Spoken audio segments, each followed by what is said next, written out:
As you've heard, the Transport Minister is also under pressure to quit. Stirling Hinchliffe joined me in the studio a short time ago.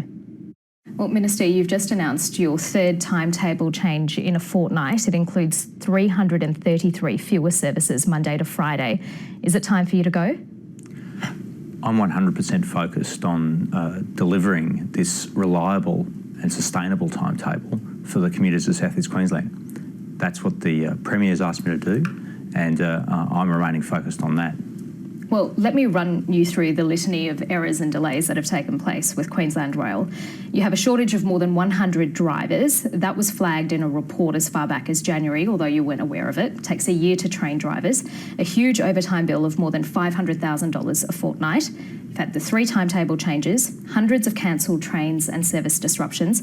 It took a week for the Queensland Rail CEO, Helen Gluer, and Chairman Michael Klug to resign after they admitted planning for the new Redcliffe line had been seriously flawed.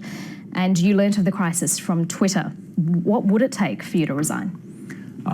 I'm focused on delivering the services that South East Queensland commuters expect and rely upon. That's what the Premier has tasked me to do. I'm making sure that we'll see on Monday a reliable and sustainable timetable delivered.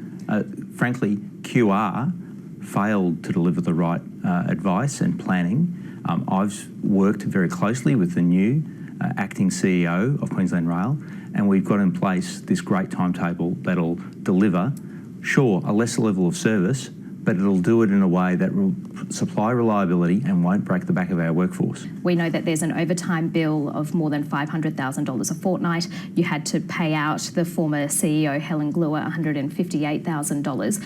What's the bottom line here? Well, these are costs that are coming from QR. Queensland Rail, as a statutory authority, is covering these costs, is dealing with these costs.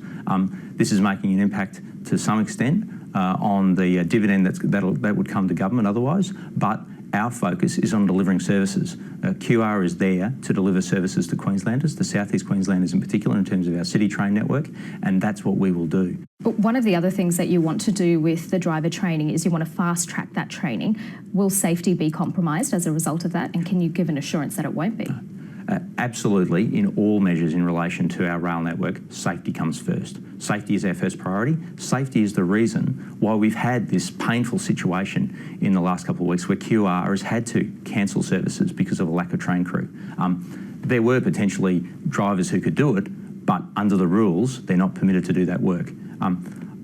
Safety will always come first. It is always my highest priority, and I know that the commuter public expect that and understand that. Minister, thank you very much for your time today.